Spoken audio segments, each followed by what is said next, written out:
Mr. Chairman, can I answer? All right, that's fine. We'll keep going. Just keep going. Just real quickly, we are scheduled to pass the partial claims bill next week off the floor over to the Senate. I would encourage everybody to support that so that we can cure those type problems and then go and encourage our senators to do the same as quickly as possible.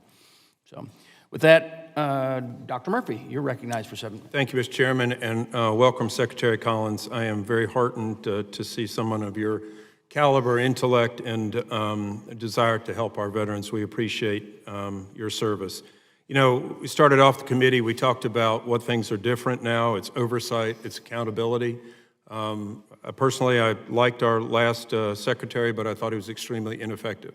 We come in here and we were riddled with a sexual scandal cover-up that occupied, unfortunately, a couple hearings in this committee. We had cost overruns, but they weren't cost overruns. It's time actually for people to come in, and as you said, the VA is broken.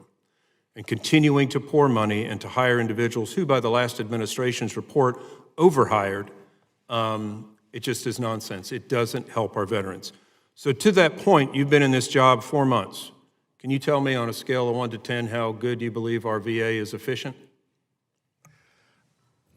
An overall number would probably not do justice to everything. I think there's some areas that were completely inefficient, and then there's other areas that we have been able to do things better.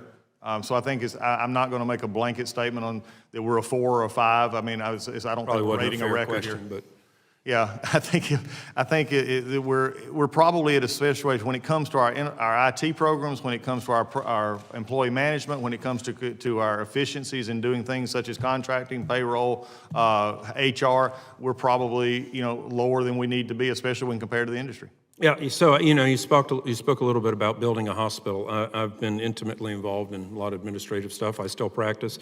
I still see veterans.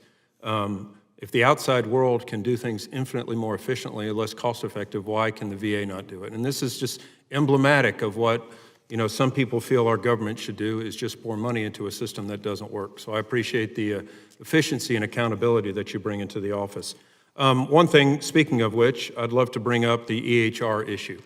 I've sat on this committee now, I think, close to 6 years, and I'm still dumbfounded at the billions and billions and billions of dollars that have been poured into an EHR that should have never been done to in the first place. It's not a system that should be used for the largest healthcare system in the country. So I know this is a big priority of yours, and I'd love to know your thoughts about how we can actually implement a system that's only in just a few hospitals and centers at this point. Thank you, Congressman. This was the one that was dropped on my plate from day one, and frankly, it was just dropped as a just a cold fish, so to speak. It was just nothing was happening. The previous administration, the previous secretary had put a pause, and basically it was just sort of a death knell because nobody was talking, nobody was doing anything to move anything forward. This was after we had poured billions of dollars into the system. Now, I could go back and I could, talk for days about how it was, probably poorly started, poorly funded, poorly integrated, poorly everything. But what I chose to do was from day one is walk in with fresh eyes and say, okay, here's what I've been given, here's what we have to do. So what we did was we basically took the two positions, the VA position and Oracle position, and we came to see what each said about each other. Then we put them in a room, and then I had them basically talk to each other, and then I locked them away and said, we got to fix this system. Don't come out until you fix it. What we're at right now is instead of maybe 4 next year in the Michigan area, we're actually going to be doing 13 across that entire VISN. And let me just tell you what I have control over, and also what I have control over a vendor or a client, which I believe Oracle to be. VA we had almost, I think it was 8 or 9 committees that everything had to go through to determine what standardization would look like. So in other words, if we wanted to code something, it had to go through 8 different committees differently, then to come to a final committee before it then could go to be discussed with Oracle. I did away with every committee except the final committee after they had their meeting. We only have 1 committee now. Dr. Evans talks directly to Oracle. Oracle talks directly to Dr. Evans on standardization issues. We're going standardized from here on out, which is what every other hospital in the world does. Yep. We have about 10% that is unique to VA, and we're going to work through those again as we go forward. By doing that was able then to allow us to speed up the process and allow us to add the 9 more sites that we're going to. Great. This also then takes into account looking ahead to gain momentum. is anybody here in a longer system? And if you go back to DOD, and for both sides of the aisle, the DOD did this over the years. They had a pause, and they actually came out of the pause and were standardized and got it done. They finished their side of it. And at roughly the same time the VA was supposed to be.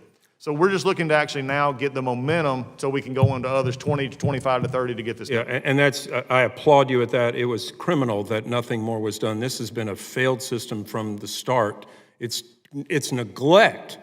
It's point blank neglect that this is not already in every VA system. And to your point earlier about being able to communicate with community care doctors, everything, I don't know what the hatred is about community care in this committee sometimes. I swear to God, they just don't, I don't understand it. I've taken care of patients. We want a seamless approach, and we want the best physicians and the most readily accessible physicians. And it's nothing a pro or con, anything against or for the VA, it's pro-veteran. It's what is being done, and we need to be able to communicate with those individuals. I don't know how many times I've seen a veteran, and I can't get records from hell about the patient itself. So thank you for actually doing something about it. I'm going to follow up with one other point that's already been stated twice. Anesthesiologists need to be in charge of the operating room. It's a team approach. There needs to be a quarterback. I don't care if the fullback says that they're as good as the quarterback. They're not. That's what we want. We want the best for our veterans, and that's period.